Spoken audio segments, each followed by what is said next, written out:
Nag-akibat, nagbantay sa himpapawid ng Baho de Masinloc Scarborough Shoal ang eroplano ng Philippine Coast Guard matapos makatanggap ng radio challenge mula sa mga barko ng China.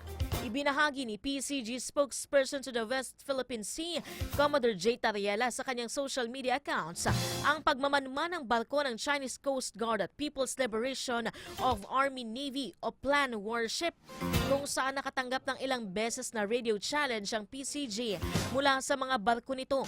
Ang dalawang barko ng CCG ay 84.6 nautical miles sa kanluran malapit sa Capones Island at isa naman ay 7.8 nautical miles timog silangan ng Baho de Masinloc at dalawang warship naman ang kasama nito na may hull number 553 at 909. Dagdag sila sa 5 na barko ng Chinese Maritime Militia na minamanmanan ng PCG na may layong 6.16 hanggang sa 11.82 nautical miles malapit sa Baho de Masinloc.